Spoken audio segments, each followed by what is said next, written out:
জুলাই বিপ্লবে শহীদদের স্মরণে শাহজালাল বিজ্ঞান ও প্রযুক্তি বিশ্ববিদ্যালয়ে বিনামূল্যে রক্তের গ্রুপ নির্ণয় ও স্বেচ্ছায় রক্তদান কর্মসূচি সম্পন্ন হয়েছে। বিশ্ববিদ্যালয়ের লোক প্রশাসন বিভাগের শিক্ষার্থী ও সাবি ছাত্র দলের দপ্তর সম্পাদক মনির হোসেনের উদ্যোগে এ রক্তদান কর্মসূচি অনুষ্ঠিত হয়। ক্যান্সারে দলীয় ব্যানারে রাজনীতি নিষিদ্ধ থাকায় সাধারণ শিক্ষার্থীদের ব্যানারে কর্মসূচির আয়োজন করেন এ ছাত্রদল নেতা। বুধবার সকাল 10:30টায় বিশ্ববিদ্যালয়ের অর্জুনতলায় এ কর্মসূচির উদ্বোধন করেন সাবিপ্রবি উপ-উপাচার্য অধ্যাপক ডক্টর মোহাম্মদ সাজেদুল করিম। এ সময় আরও উপস্থিত ছিলেন অধ্যাপক ডক্টর মোজাম্মেল হক, অধ্যাপক ডক্টর মোহাম্মদ সাইফুল ইসলাম ও সহকারী প্রক্টর অধ্যাপক মোহাম্মদ বেলাল হোসেন শিকদার।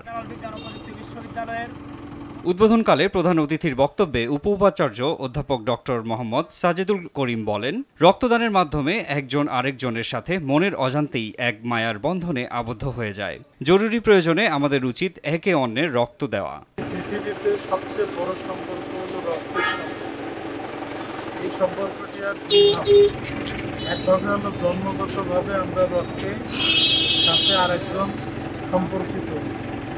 এই জন্য ভাই বোনদের সম্পর্ক খুবই অটুট সম্পর্ক, নিবিড় সম্পর্ক। আরেকটা হয় আমাদের স্বেচ্ছায় রক্তদানের মাধ্যমে। যিনি বা যারাই আমাদের রক্তটা পাবেন তাদের অতীব প্রয়োজনে তারা আমাদের অজান্তে আমাদের রক্তের বন্ধনে আবদ্ধ হবে।